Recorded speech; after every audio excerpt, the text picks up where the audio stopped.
Welcome, everyone, from this sunny Florida. It's getting cooler. Oh, by the way, this is Toni Weel. Why do I always forget that? And I have Sarah from Virtuous Unicorns with us, and today we are going over a few things. And we don't have Katie with us. She's traveling. She was on the way to the airport. So she has some what do you call that? Exciting things going on. And Gary could not be with us. I assume he is traveling too, but I think he will be back with us next week because we always miss the two of them. But today it is just me and Sarah. I had I had the idea about fasting, and there's a lot of advice about fasting and that it is important, but it's not really, when do you do it, for whom it is, how do you do it? So we are going to dive in with this, and I have to say this comes from the life science course, and I will show you which lesson it is. It's quite amazing information. But first, something I actually have not done before. I want to show you, it's not really a website, it's more, it has some basic information. And when you want to, you can set up a meeting with me. I have a 50-minute free discovery call where you can learn a little bit more about me and I can learn a little bit more about you before you decide, what you want to do. And we're all about, helping you guys with your health, overcoming serious illnesses. So I'm going to share a few pages. Let me find the share button first. And this is not my website that I will be keeping because I'm in the process of building a whole platform. And I'm working on a long-term coaching that could be 3 months, 6 months, and 12 months, however long you want it to be. And there will be a lot of information in there. It's not added to my to this page that I'm going to show you now, but we are like the 12-week, and I'll tell you what we'll be discussing then. Is understanding true health versus medical mythology, transitioning into detoxification mode, mastering your elimination pathways, deep cellular detoxification begins, navigating healing crisis like a pro, enhancing protocols for accelerated results. Then we are at week 7, targeting specific organ systems. You learn all about that, which organs, with herbs. And week 8 will be mastering the art of intuitive healing. Week 9 will be breaking through plateaus. Week 10, emotional and spiritual detoxification. Very, very important part of your healing. Week 11 will be creating your lifetime maintenance protocol with the mucusless diet. And week 12 is becoming a beacon of hope. Because when people see how well you do, you can help others, So, and that is an important part. So this, I am working on it. It is a ton of work and I want to do it right. I feel that with one-on-one call, you may not get although you get all the information, but you may not get everything that you really need to be healing. So coaching is important. And I just learned that every coach has a coach, so now I have a coach. This was actually funny after doing this work already for so long. But that was one part, and I was looking for the share button as usual. Oh, this time it's at the top. So we're gonna share the pages on my screen. And this is the overview of my web page, where you can sign up for whatever service. And first thing is always book a free 50-minute discovery call. If you don't want to do that, then you can dive in what services are there. And it starts out, and I have no control about how what the layout was of this page, but it's helping a lot. So you have a few reviews, and then it goes into when it is available, what is available, coaching calls, follow-ups, and iridology. And this is one thing I think is important because it's, healing your body. Have you tried various approaches with little to no success? I think we've all been there. Trying out anything and everything, and it's so hard to do that on your own. So now imagine having someone who can demonstrate just how simple the healing process can be. And it's like, someone who will listen to you and guide you every step of the way. And that is what I love to do. And it's a little bit about me, about, all the things that I have been going through. And here are my certifications. It started already, I think it's now 11, 12 years ago, with which is IN Certified Integrative Nutrition Health Coach. They call it short IIN. And the other ones are the level 1 and level 2 in iridology from Dr. Morse. And that was about my website. Oh, they have the reviews here again. So with the latest ones. So this is where you can book a 15-minute call. You can find it under heal.me/Toni Weel, or you just type in tonyweel.com and it goes to this page. So this was one. Now, another important thing for you to get your questions also answered is our Facebook group. And although I had set this up already 6 years ago, I worked for 5 years in what is now the official fans of Dr. Morse group. I'm no longer in there. I already started this group 5 years, 6 years ago, but I was so busy in the fans group and getting that one in order and building it up. But now this is pretty much the only group where I post in and where you can also ask questions. So we've been growing slowly. It was initially set up for my clients only for asking questions, but I now open it up for whoever is interested in learning how to heal with Dr. Morse's teachings, because I still think they are the basics for healing. I gotta turn my phone off. Okay, there it is. And so this is the website, and now the important one that I wanted to show you, and of course now I forgot where the heck did I put it. That was Dr. Morse's group, and this is not it. I just type it in. When you go to, I have to get this lower, otherwise I can't type anything in. I'll just do it over this one. It is Morses.tv. I think many of you already know that. And it works really beautifully if you have a question and you want to have call it a targeted answer. You scroll down, even on your phone, it is the same. You go to this search topic. And I had someone in the group asking for, can you heal bone cancer?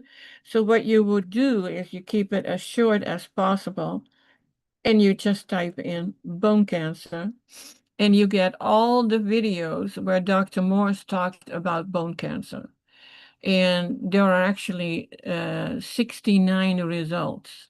But usually the ones at the, well, not necessarily, but I found that oftentimes the ones at the top are the ones you start listening to. But you have to scroll through it and see what you feel relates to you. And he talks about everything related to bone cancer. And I think this is an important one. And if you want to look something up, you have to X out of this and X out of this one. And you go again to search options and you can type in, anything and you find the video that relates to the topic that you want to know more about it. So I suggest everyone, this is an important one, important to yeah, to find your answers, because you can ask me and I have some answers, but you always want to hear what Dr. Morse is saying about it, and then we can go from there about how you heal, because yeah, he will mention what it is and what herbs to use, but there's always more to it. And Dr. Morse, he always says, you want to heal fruit, berries, and what was it? Melons. Fruit, berries, and melons. So that was a little bit about this kind of stuff. So now we can go to and I have it again in a course. Well, made it into a PDF. Did a little what is it called? Editing, in the sense of making it look easier to read. And by the way, this was lesson 46.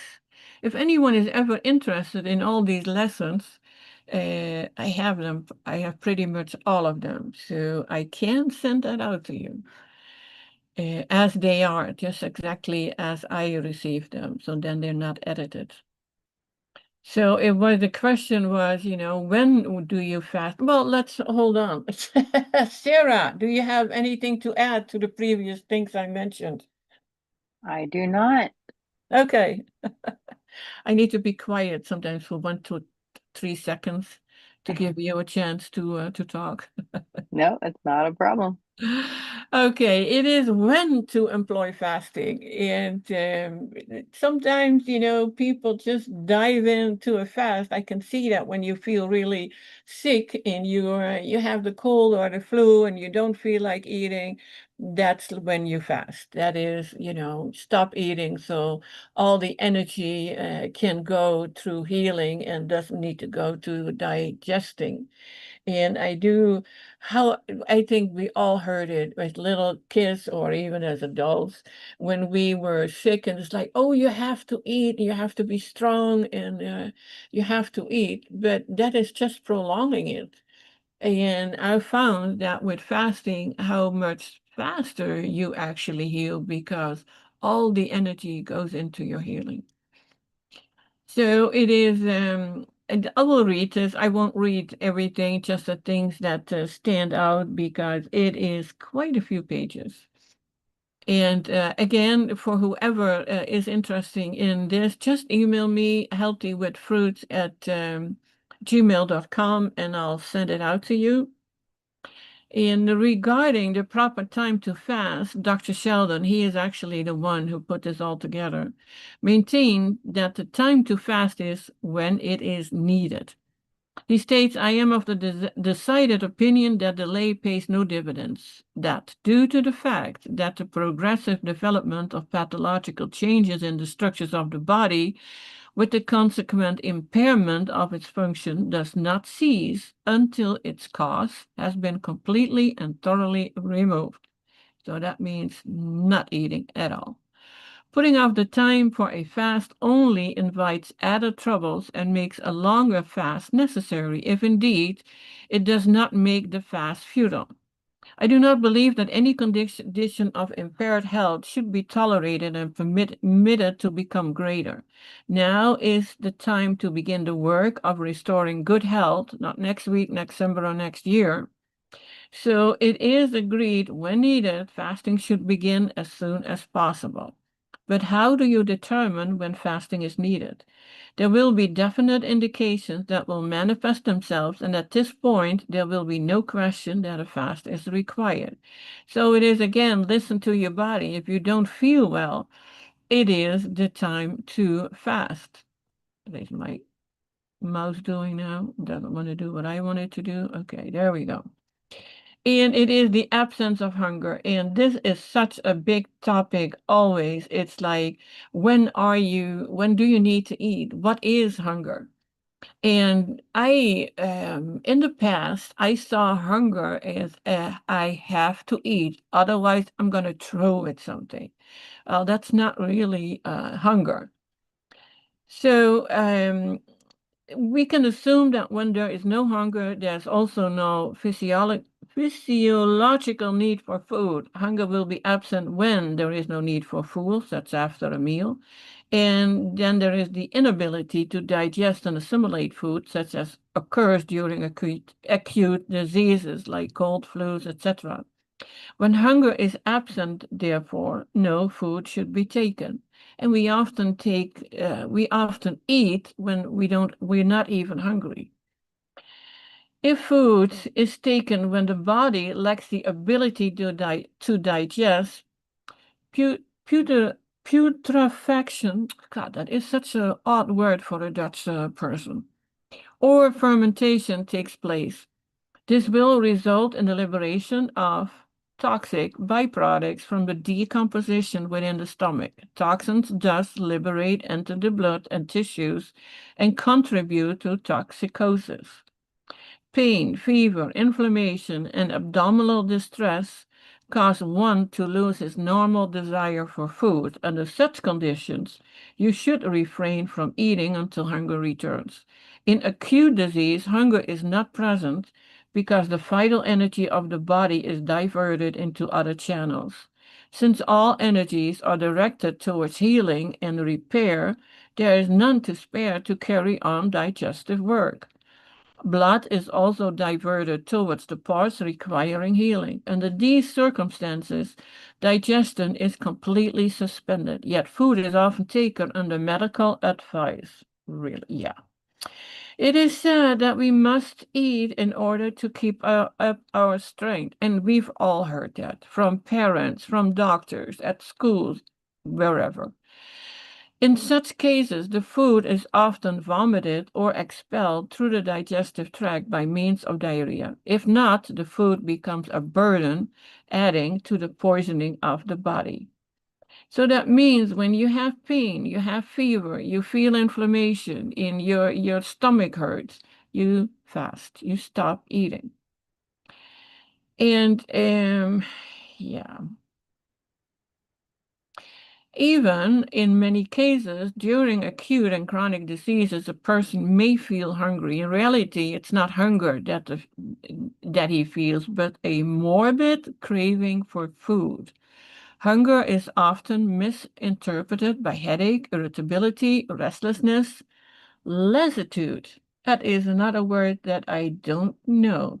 Sarah, do you know this word, lassitude? We looked it up last week and I already forgot what it means. So No, this is another word. Lassitude. Okay. Drowsiness, faintness, a feeling of emptiness, gnawing pains in the stomach, etc. In fact, none of these symptoms indicate true hunger. Hunger is a normal, pleasant, physiological demand for food that is felt in the mouth and throat as is thirst. Since it is a normal occurrence, it is not accompanied by pain or discomfort. And this is something that this section that you really have to, take that in because, oh my God, I had so many times that I was, oh, I'm hungry, I need to eat. But when I fasted, I learned how hunger feels. And by the way, after 3 days, with me, sometimes it can take up to 7 days, that feeling of hunger and goes away.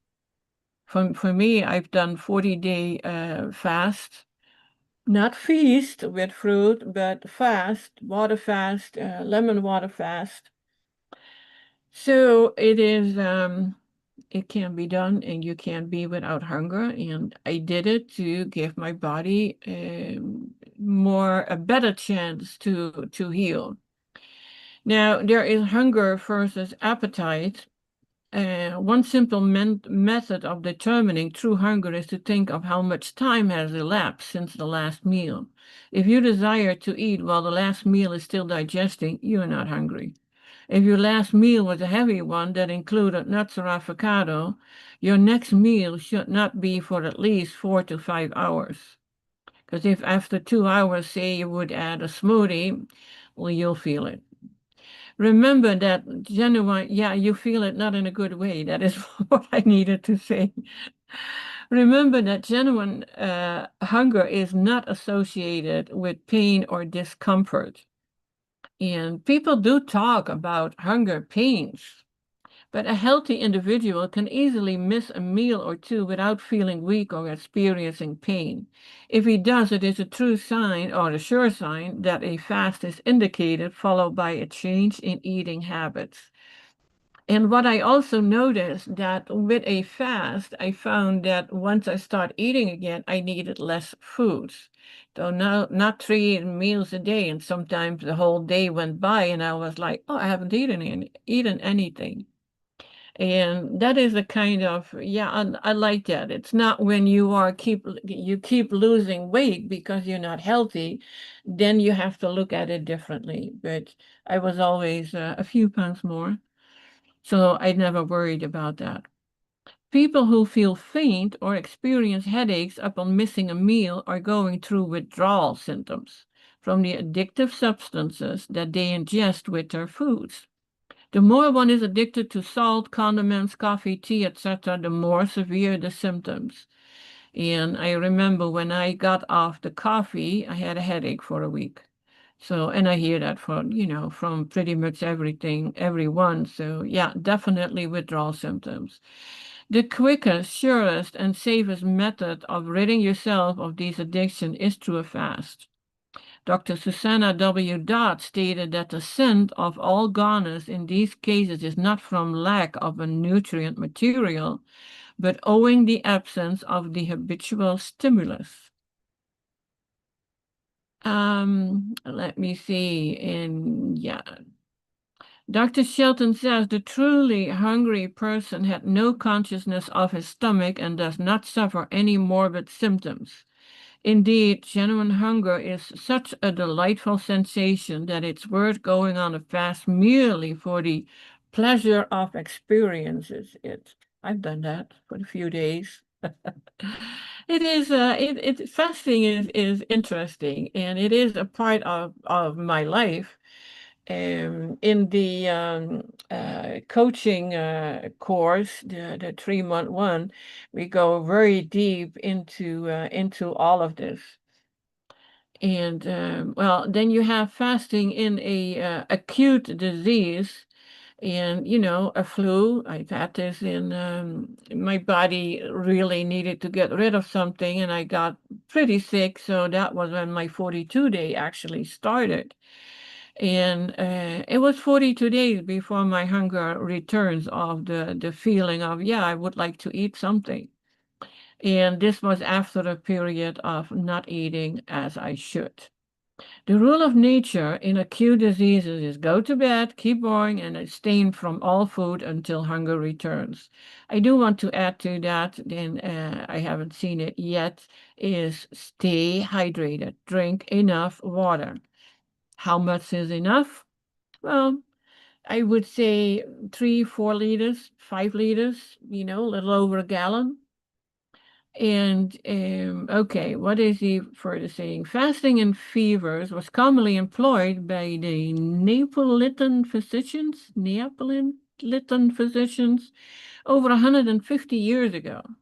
And it's true, you actually had hospitals I know of Germany and Italy where people who came there being sick, and this was a fasting clinic, and people were put into the sun. They had these big decks there, and where beds could be rolled into, and they were out in the sun, and they were on water. When in pneumonia and pleurisy, the patient is fed, not only is the toxic saturation kept up, but feeding retards resolution. That is, it prevents the inflamed lungs and pleura from returning to normal. When animals become sick, and you probably see that if you have a dog or a cat, absolutely, they instinctively refrain from eating. And then we try to force feed them. Wrong. We shouldn't do that. They remain quiet and rest until their appetite returns, and at that time, it's a sure sign that they are recovered. The same requirements apply to man. That is quiet, rest, and fasting with a little water as demanded by thirst. You don't want to get dehydrated, so I would definitely go for that 3 liter limited. I've saw that in myself and my experiences, and I've seen it with others. But it doesn't mean that you have to consume a whole liter of water right away. You zip it throughout the day. Okay, but often man refuses to allow himself to be guided by instinct as the animal does and eats in spite of lack of hunger. By doing so, he weakens the body even more. In all types of acute diseases, the whole organism is occupied in the task of eliminate toxins. It is perfectly natural that the body should rebel against food during this time. So, oh yeah, it goes over. Such symptoms as anorexia, bad breath, coated tongue, nausea, vomiting, excretion of mucus, diarrhea, etc., indicates that the body is occupied in the work of elimination and is not able to digest food. So we don't feed the sick. And I've seen many times that meat broths are advised, of course, the chicken soup. And it is said there is something in the chicken soup that does something in the body, but it doesn't make any sense. And as they even go into peptic ulcer, that is a term given to an eroded mucosal lesion in the stomach or the duodenum. It is claimed that excessive excretion of hydrochloric acid is the cause of this condition. While this may be the irritating or immediate cause, the underlying reason the hydrochloric acid is secreted above more normal is due to general enervation and toxicosis. So the general accepted dietary therapy involves a bland diet. The diet consists of exactly the foods that contributed to the general enervation and toxicosis in the first place, like milk, eggs, cooked, refined cereals, custard, the jelly-o, and of course ice cream, white bread, cheese, and cream soup. These foodless foods do not contribute to health, so be aware of that. And I know when you come here and you listen to this and you follow Dr. Morris or maybe we already spoke in the past, you know these things.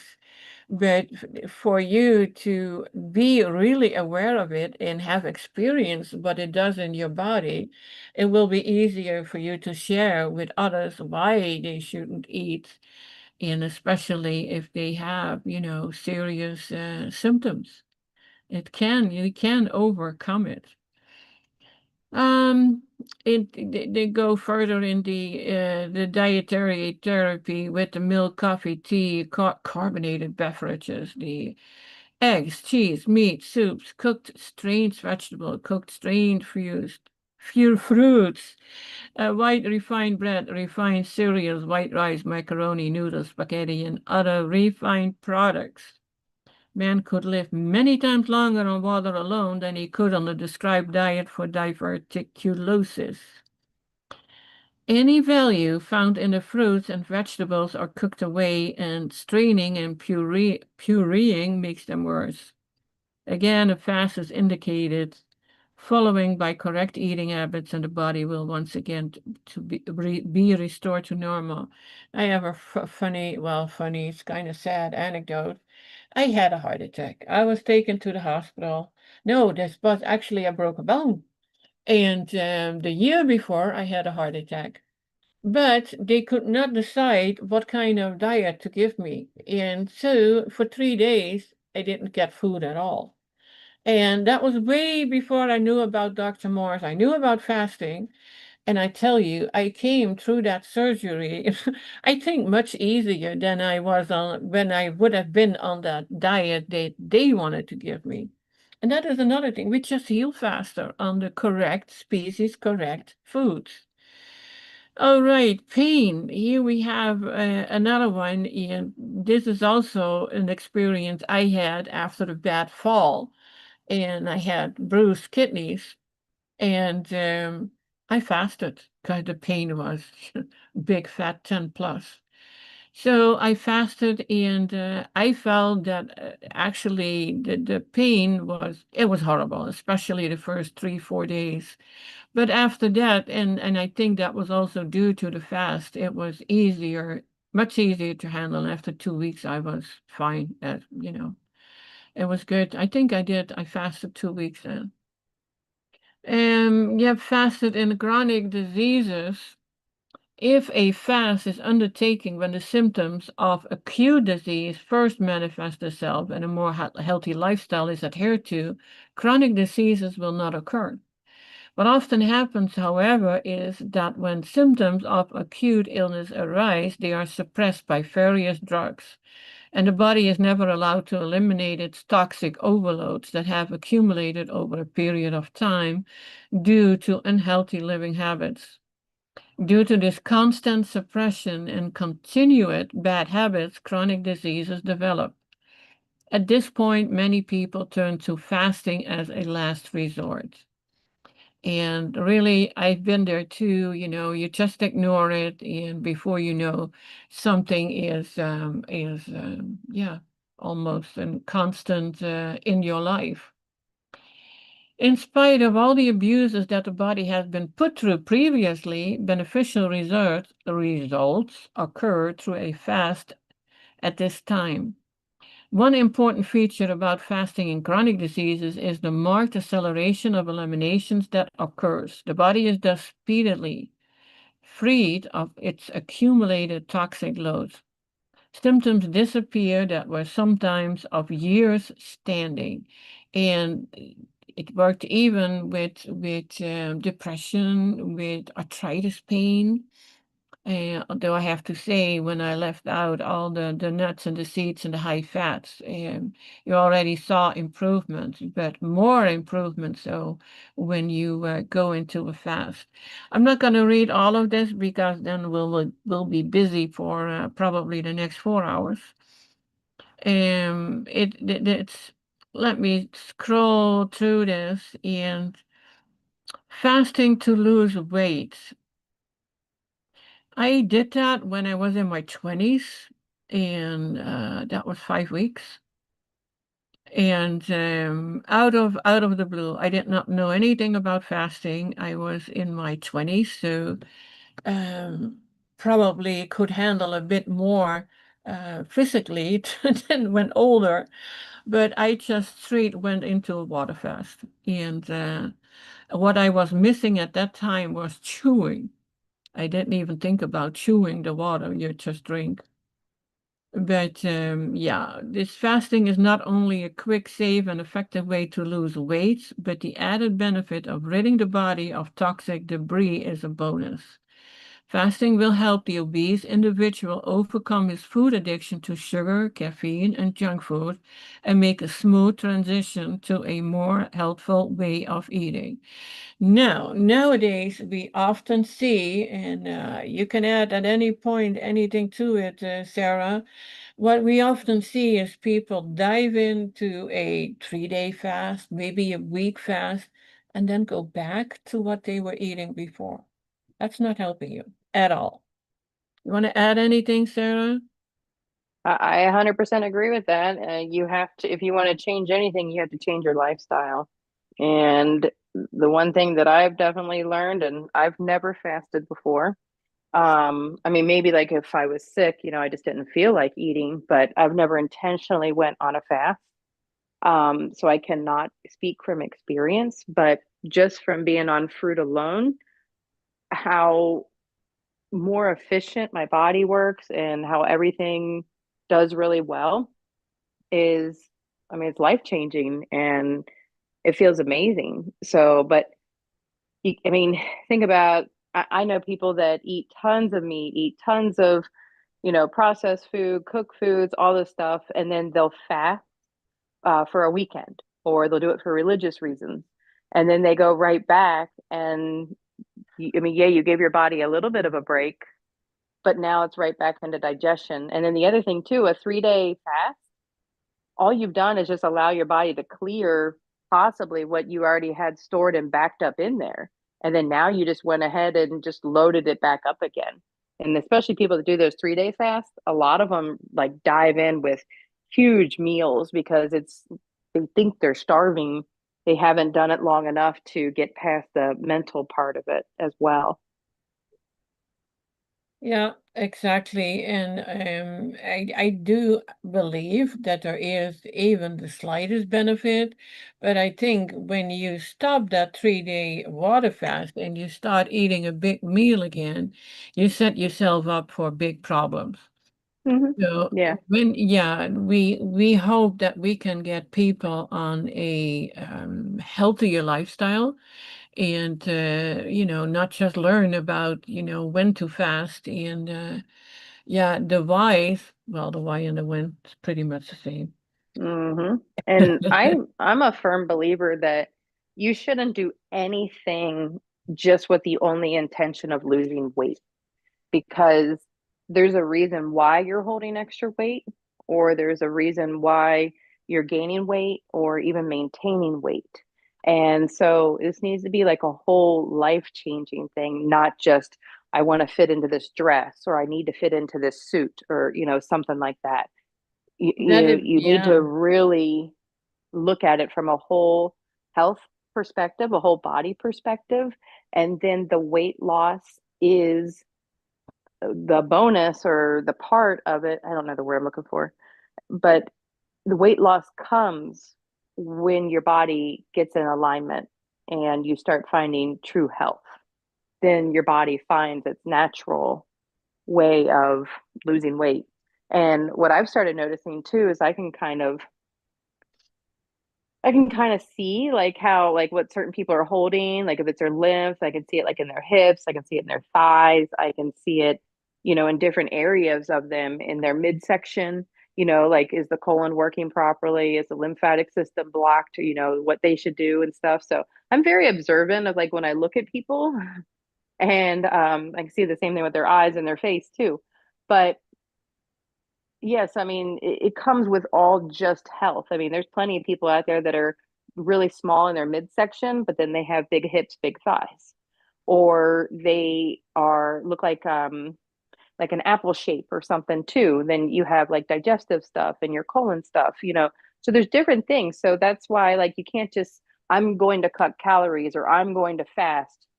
You have to open up the pathways in order for everything to kind of release and stuff like that. So everybody's a little different. We all have little clogs in different areas. Our sewer systems and are backed up in certain places.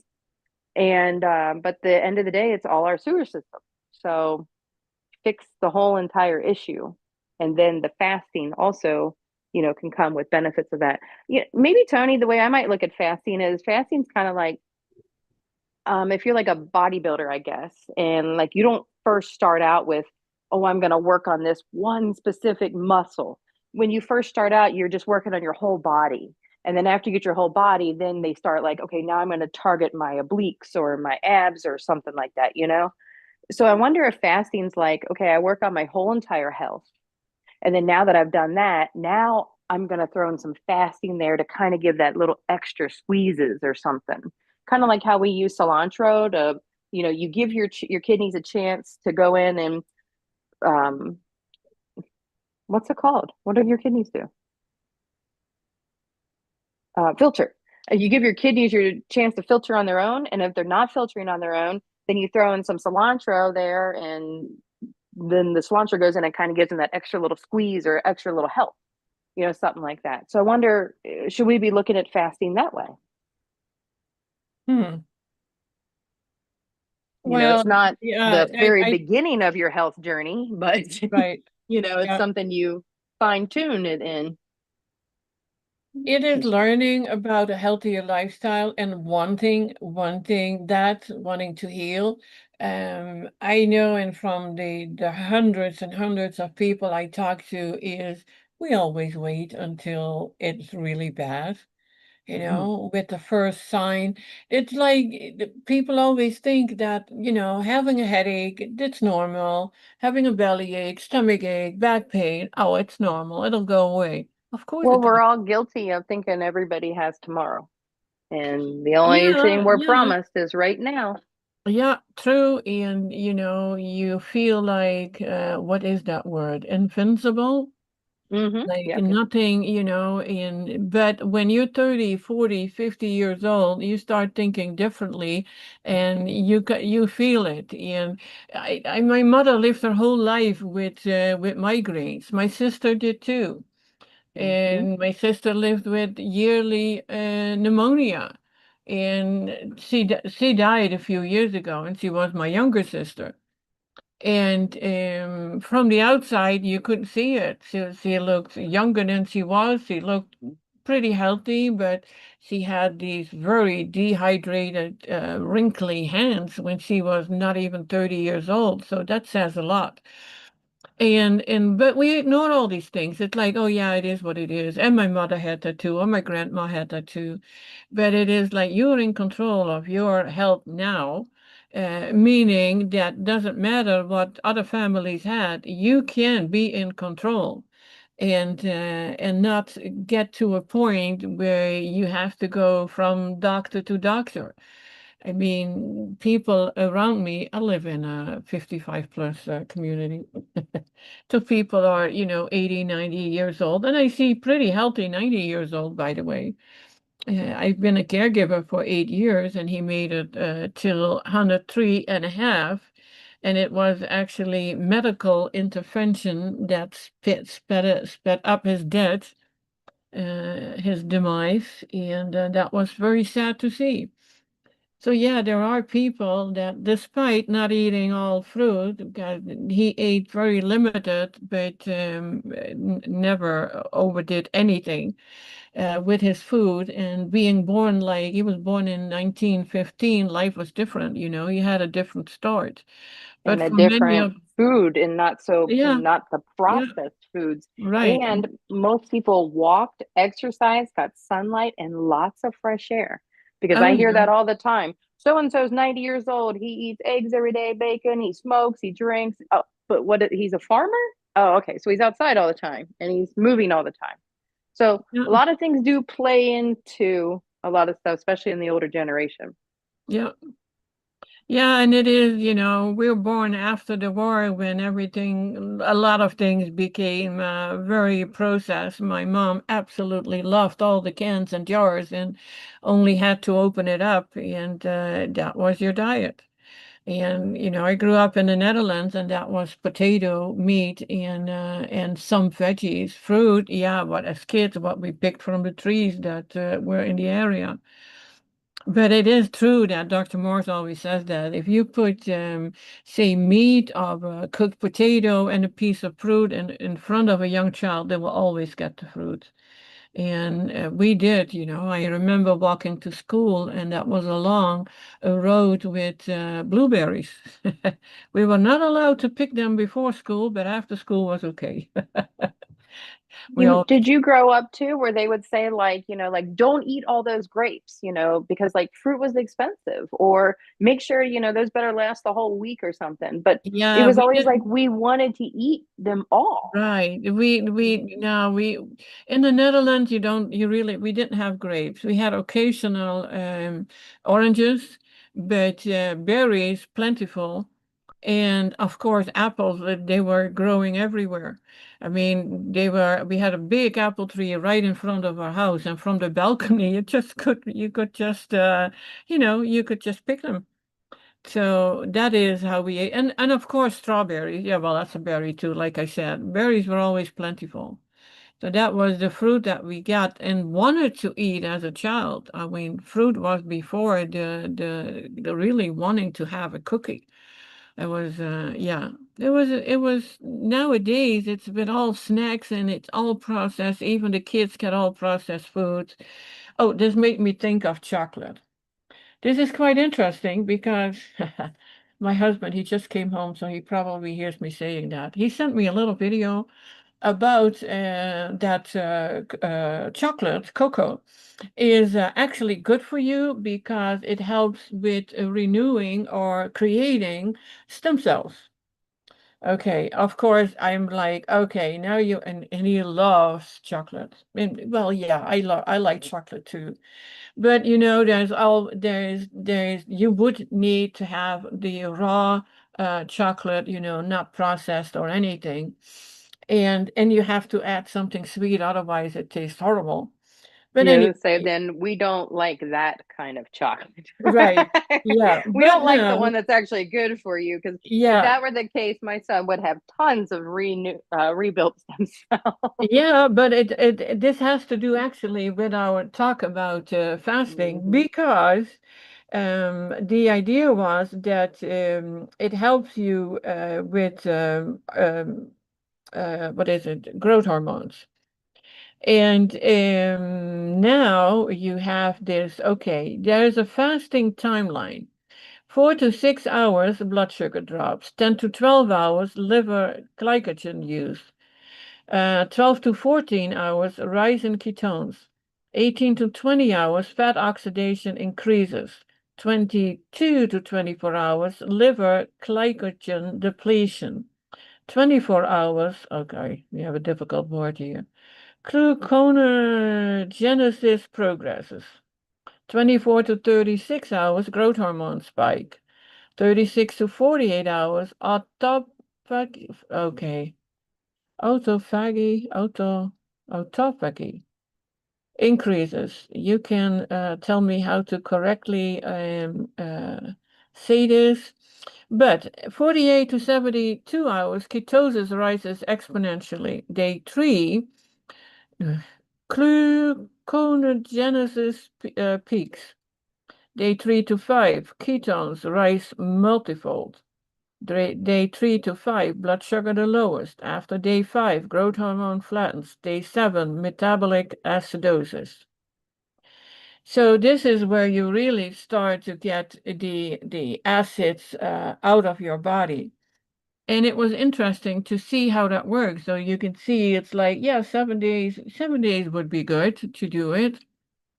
And prepare for any fast you prepare. And how do you prepare? We probably have seen most of us have seen the food, not the fruit pyramid, where you start, the bottom part, the big part is all your junk food. Then you go to the all vegan, can be still processed and junk food. Then you go to the all raw vegan, and then you start leaving all the fats out, and then you leave out. You start with more fruit until it's only fruit, until it's only smoothies, until it's only juices, and then you have a water fast. Now some people take 3 months to do that and to get to that point, but you can do that in say a week and prepare or 2 weeks, prepare your body for it. And if you are already on a high fruit diet, you can easily implement a longer fast. And when you go back to eating, and of course you don't go to the bottom part of that food pyramid or fruit pyramid. I mean, skip the bottom, at least the bottom one. And because even with cooked meals, it stops your healing. So then you go from water fast, you go back to the fruit juices, you stop or you break your fast with like watermelon, for instance. And until you say the next day you eat more water, you can eat more watery fruit until you eat like, apples and mangoes. Do it that way, you have the most benefits. This is a section, well, if you want to add something, Sarah. Nope. I agree with that too. And I was going to say, just don't go to the bottom and start out very light. Yeah, and this is a section about alcoholism. I'm not going to read this. Uh, of tobacco, the use of tobacco results in symptoms of irritability, grouchiness, nervousness, and uneasiness. The user of tobacco may repeatedly try to discontinue this habit, but fails and returns to his poison to supposedly soothe those same symptoms that were first induced by the tobacco. He lacks the willpower and determination to stick it out until the nerves have repaired themselves. Well, I'm not sure about, I would say, you don't have willpower. I don't like to say that. I know that tobacco, there are a lot of very addictive substances, and no, it is not. Oh my gosh, what is that stuff called in tobacco? I'm missing a word here. Nic nicotine. Nicotine, there we go. Look, I knew something. Yeah, It's well. mainly everything that's in the filter. Yeah, there is, of course, well, in the tobacco itself too. Yeah. I have smoked, My first cigarette was a menthol cigarette that I took from my mother when I was 14 years old. And when I smoked it, I was stoned. It was horrible. So I didn't smoke for a long time. Then I started smoking when I was, oh, probably 19. 18 maybe, and when I got pregnant, I was a young mom. I got pregnant when I was 18. I right away stopped, and when my daughter was 2 or 3, a lot of stress, smoked again, and got soon after I got asthmatic bronchitis, and that stopped smoking forever.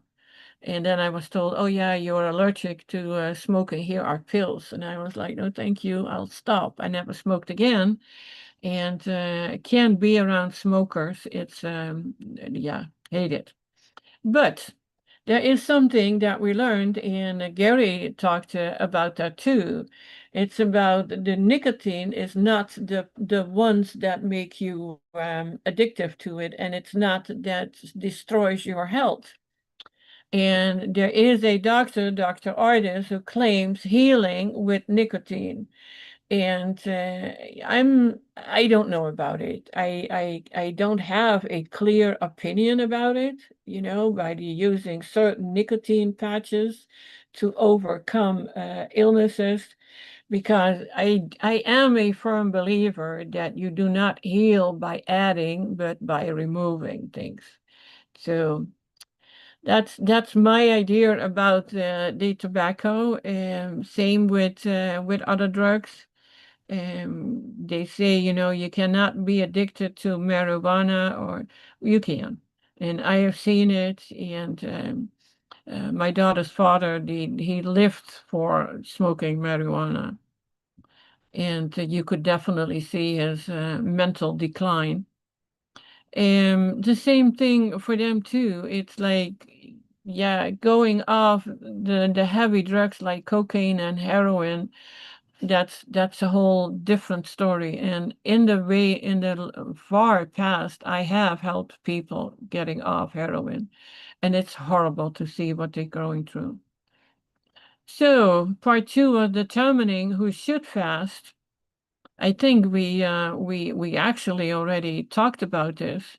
He says, in general, everyone can benefit by an occasional fast. You do not have to be acutely sick or suffering from some chronic ailment to profit from a fast.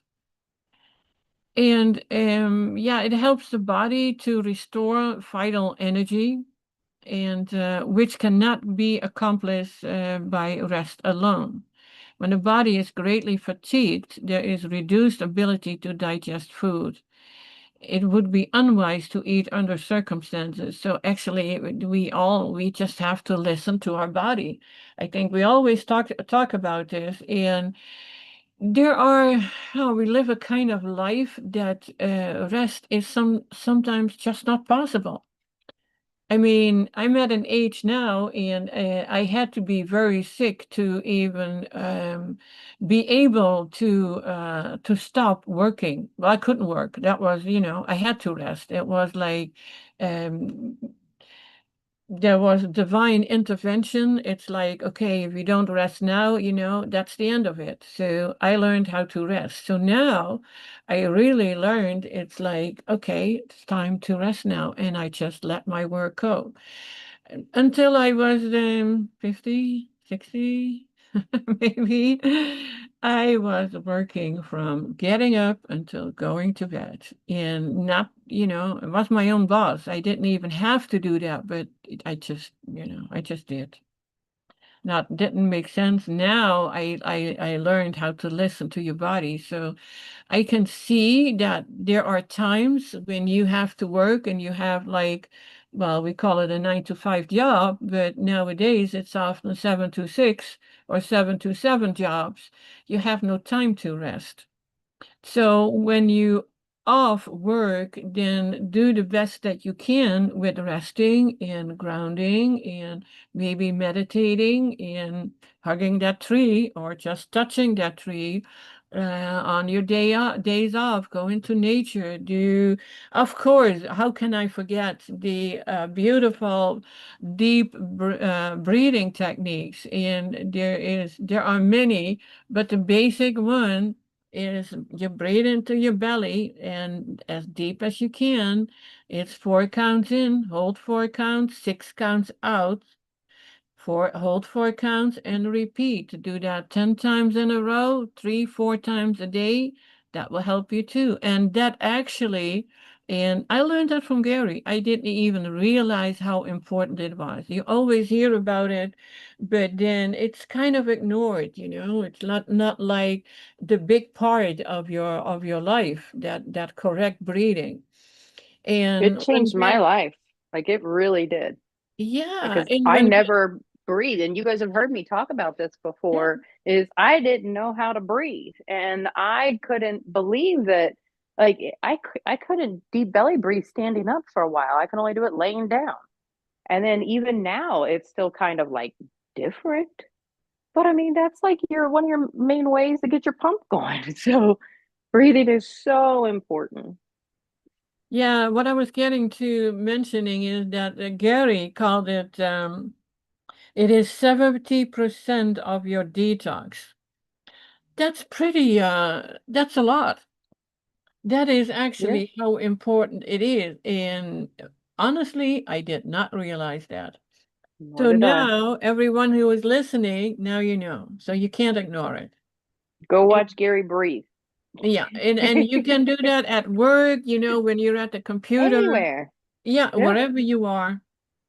Yep. So no excuses. Got to do the breathing. Yep. And the other important one is laying with your feet not just elevated, but up the wall. Like they have to be higher than your hips. And I mean, not even just on a pillow. Like I lay on my bed with my feet up on my headboard, and or I'll lay on the ground in my living room and put my feet up against the wall. And then I just maybe put on I can't, I don't put on anything. I spend a lot of time just being in the moment anymore because that's another one of the fasts that I'm doing, but I do keep falling off the wagon there is I'm not being distracted by anything. And that's another level of refinement there. So I just lay there with my legs up the wall and I meditate or I stay in prayer. Or I'm not gonna lie, I mean, there's times when I do just like hop on over to Instagram or check Facebook real quick or something like that. And I have been posting more if you haven't noticed on Facebook, but it's like when I have like a revelation or it's something I've researched and I just want to get it out there. But I try very hard not to scroll. But anyway, legs up. And it's the coolest feeling too, because I can feel it. It's like I feel stuff running from my feet, coming down my legs. And it's really, really beneficial. I do about 20 minutes once a day. And if I'm having a great day, I'll do it twice a day. Yeah, and you are out in the sun and you are out in Mm-hmm. nature. Mm-hmm. Now, do you walk bare feet outside? No, not Okay. not in the not like the farm or anything like that. But at my house, I do. Yeah, I'm always at my home. But at the farm or if I'm with the animals, no, I'm never. Yeah, barefoot with and them. this is actually interesting. As a young child, I hated shoes. I absolutely Hmm. never wanted to wear shoes. I And never wore them even either. and even in my teenage years, no shoes. Of course, at school you had to wear shoes. But as soon as I was out of there, off with the shoes. If I went out, even going out, I was 17, 18, going to a bar, no shoes. I was just not wearing shoes. And that was the case. And I think I was in my 30s. We had a house in outside the city and no shoes. It wasn't until actually I came here to the US in the early 2000s, I started wearing, like flip-flops. But I think that maybe that kept a lot of things with my health better because I was more often grounding. Yep, we were always barefoot, and Yeah. we'd even like because we had like chip and tar roads and stuff. Like we could run across them. We could pop the bubbles with our toes, the black top, the tar bubbles.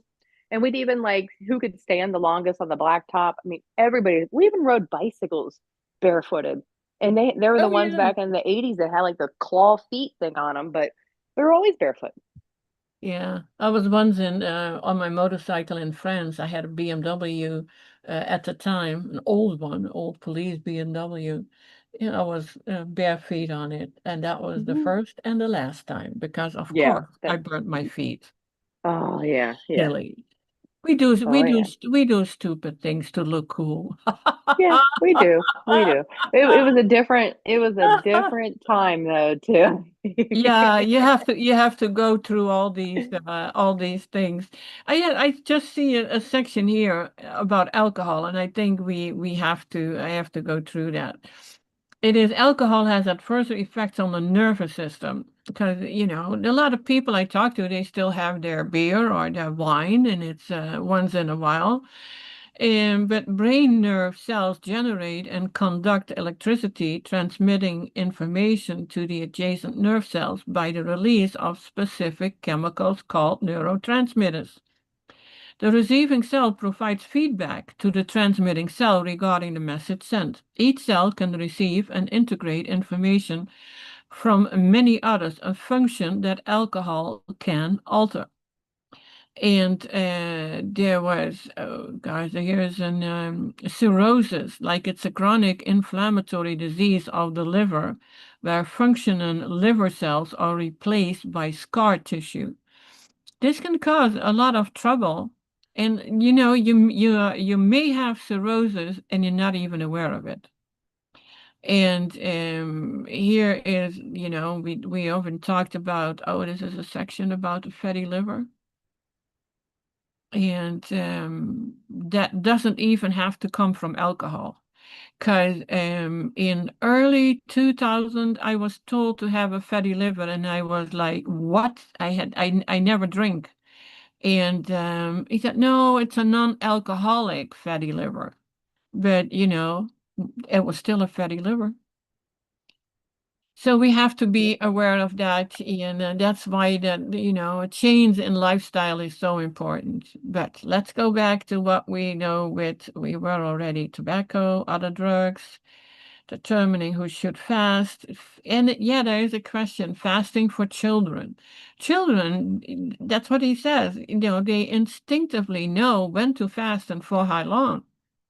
When the child refuses food, it's best to leave him alone until natural hunger presents itself and he will demand food at that time.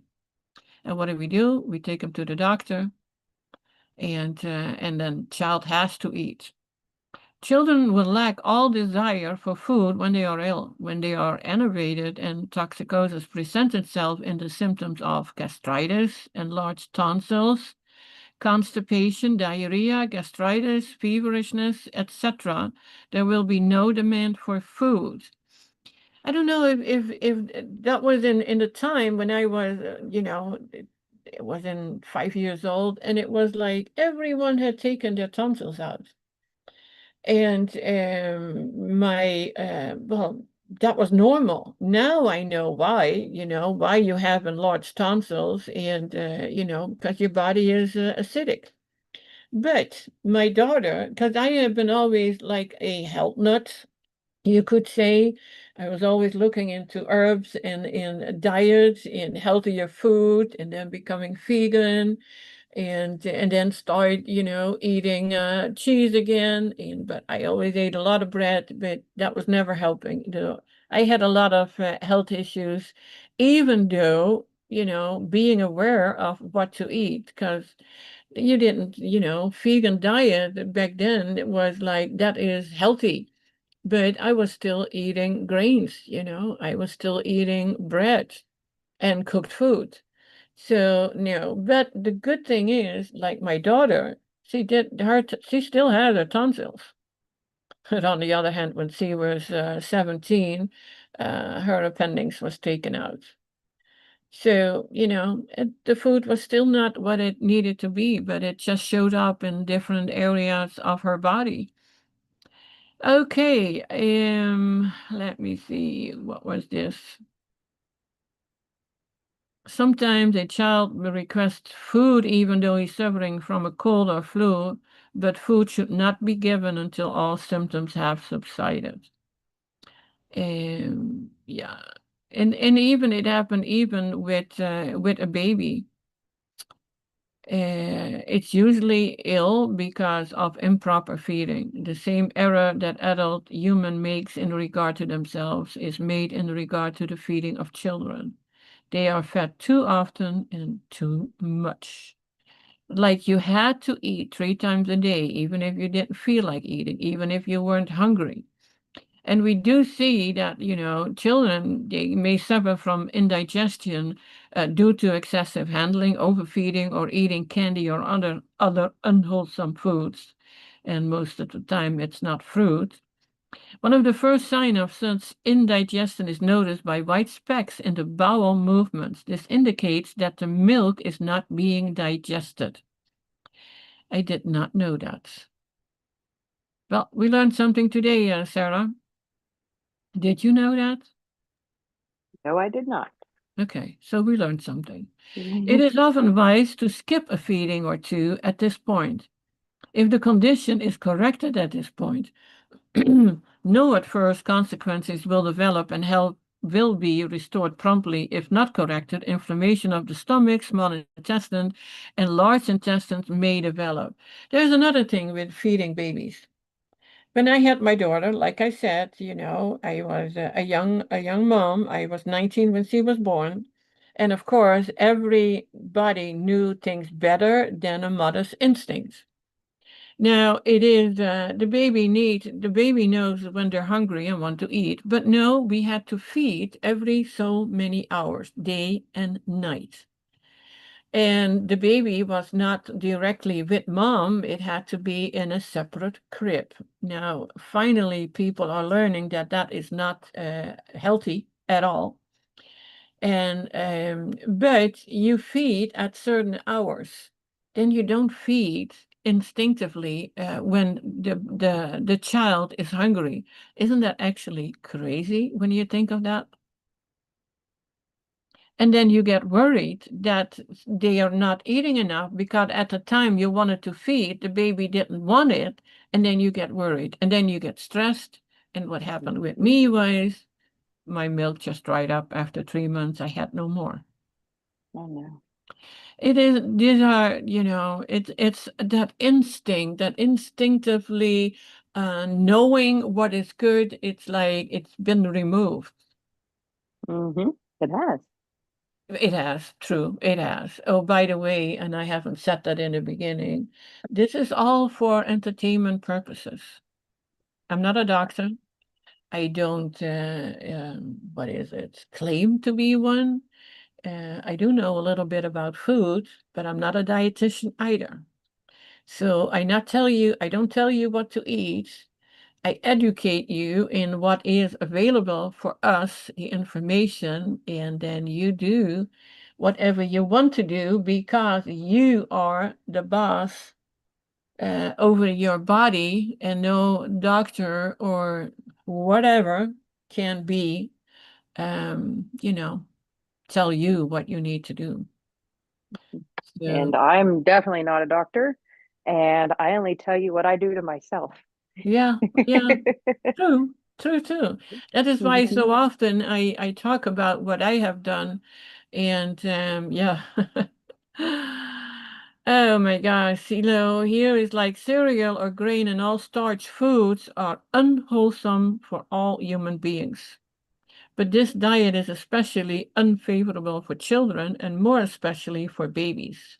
The intestinal ferments, which are required for the digestion of starchy foods, are not secreted until the infant is about a year old. And these ferments are not as vigorous as in some adults for some years. All starchy foods depend upon these intestinal ferments, enzymes for digestion, whereas dates and figs are more nourishing than bread and cereals and are easily digested. So I have the most amazing, soft, juicy, um, uh, figs. What was I gonna say? Dates. It's not figs, it's dates. By the way, I have figs growing on my tiny fig tree. They taste good, but I was going to say dates. And they come from Costco. Yeah. And for a big container, I don't even know how much is in it. Pound, 2 pounds? I don't know. Are they the dried ones or? No, no, no, no. They are the juicy ones. But Oh, yeah, nice. you would say they are not fresh. They are the dried ones, but they're not dry. Okay. Yeah, they cost about 12, $13, and it is Oh, so nice. much cheaper than anywhere else. And I recently read somebody was complaining about how dry they were, but yeah, don't put them in the fridge. If you eat that whole container in a week, 2 week, you can leave them outside the fridge. They don't need to be in the fridge. In the fridge, they do get hard Okay. and drier.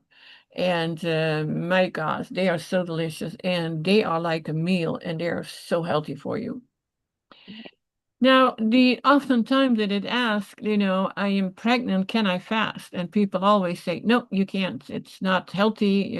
You don't do that. Well, let's read this.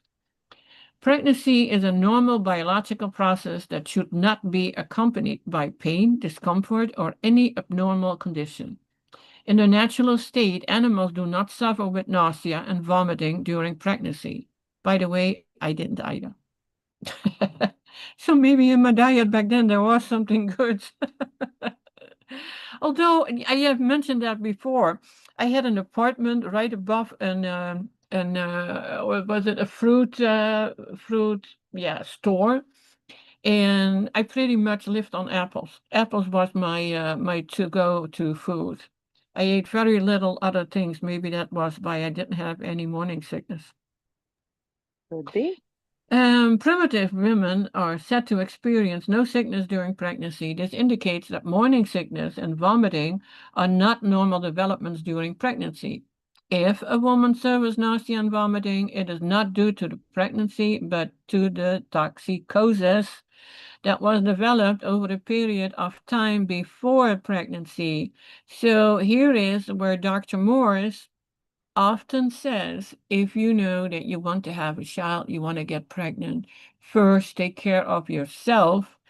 And he actually mentioned 2 to 3 years and be healthy before you come pregnant. Because otherwise, if you have health issues, your child could have them too. I mean, it has your blood, your lymph system, so be aware.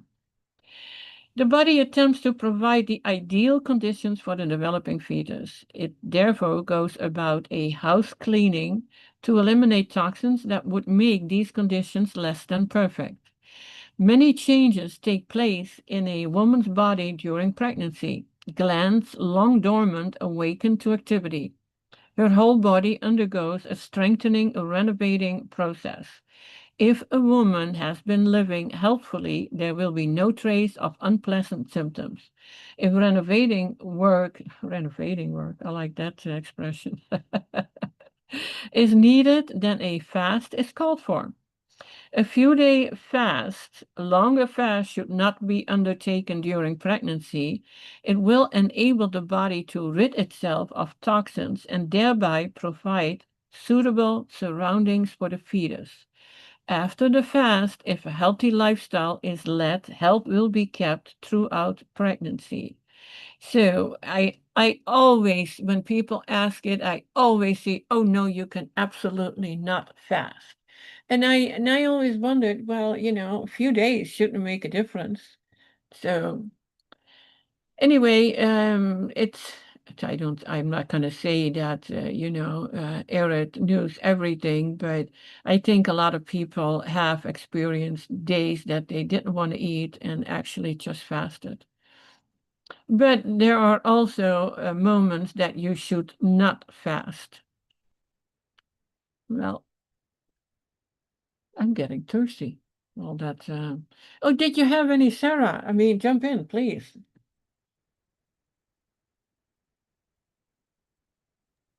I'm sorry, my thing died as I was walking away.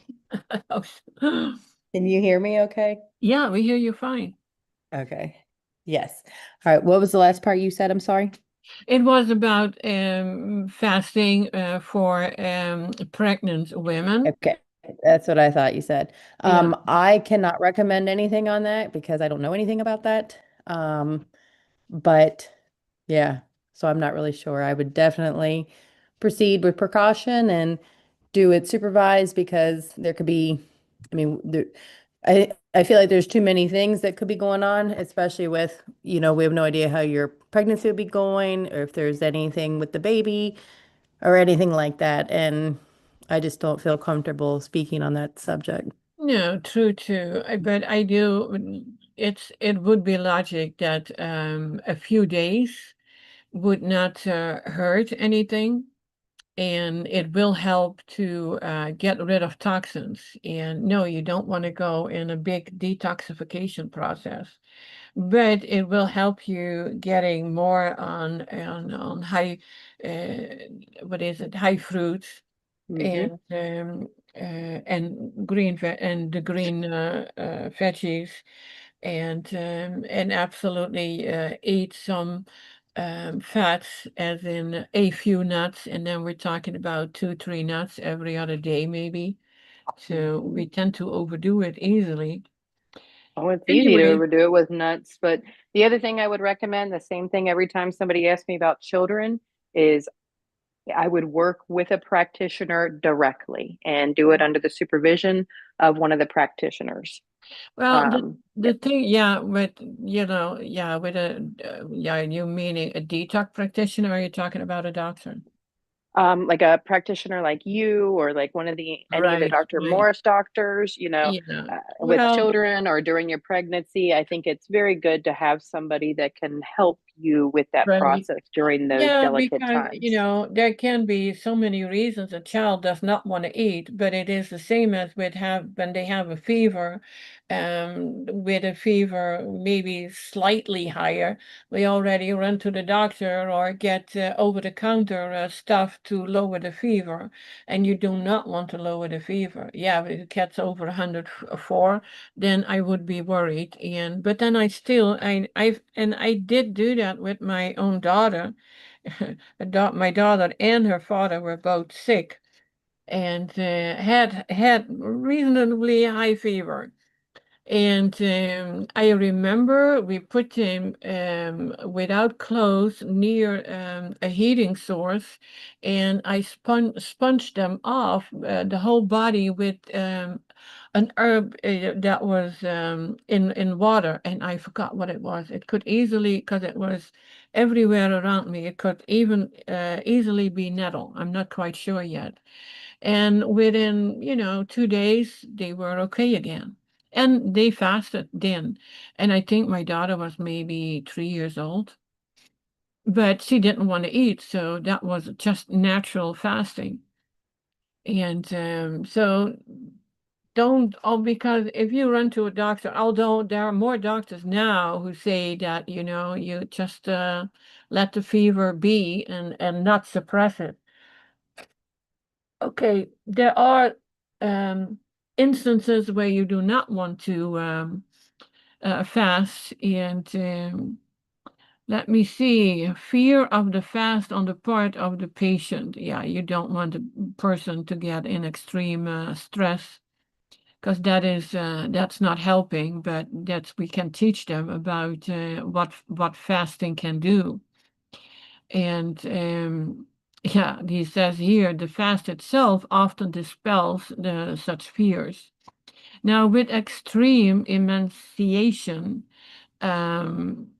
yeah, you can do a short fast, but definitely not a longer.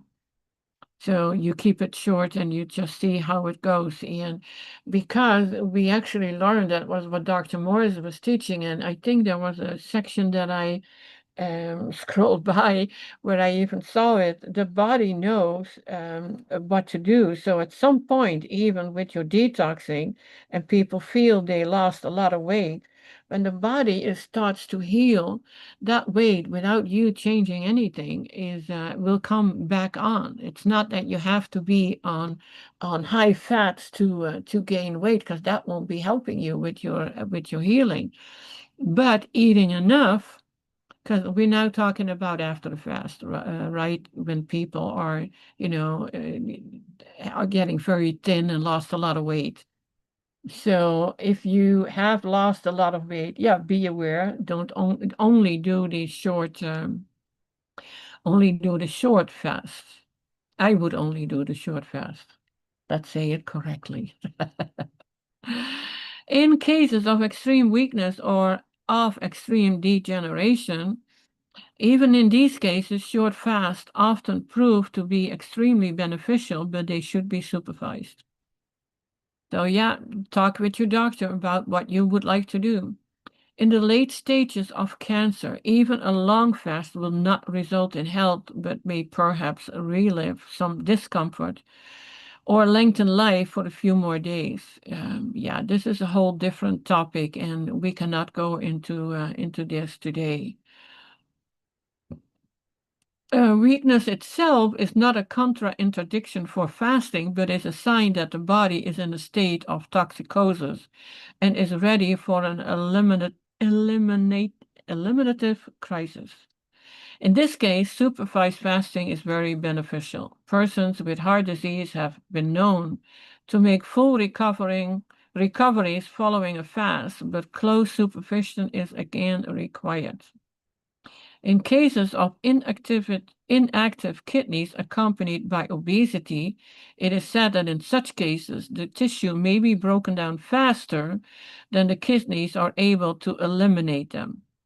Dr. Shelton had fasted obese individual with inactive kidneys with successful results. Most often the kidneys are innervated due to high protein diets and other dietary abuse, and that is also the high fats. And yes, the proteins will damage your high proteins. Proteins will kill your kidneys or damage your kidneys. And rest is exactly what is needed. The rate of tissue breakdown is not more than the body can deal with. And when you have difficulty breathing, if the breathing difficulty is due to heart impairment, the fast should be closely watched. And if the heart shows signs of weakening, the fast should be broken. And there are many cases, that had beneficial results. Fasting in deficiencies, most so-called deficiency diseases are not due to so much to lack of essential nutrients as they are due to inability to absorb and utilize those nutrients. And that is usually the case.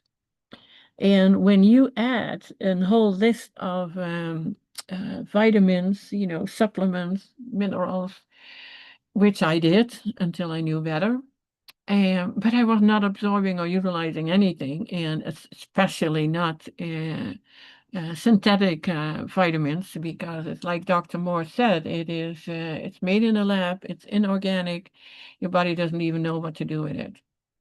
Fasting will enable the body to eliminate toxins, restore vital energy, and readjust and realign itself so that all available nutrients can be efficiently utilized. If a healthful diet is eaten after the fast, no deficiencies will arise.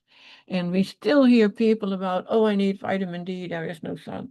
Your body gets the vitamin D that it needs if you go out in the sun. And this is something that's my opinion, my personal opinion. The sun is always there. It's not that, we're in a colder season and it's cloudy that the sun is not there. The sun is always there. It's not as strong, but there's light.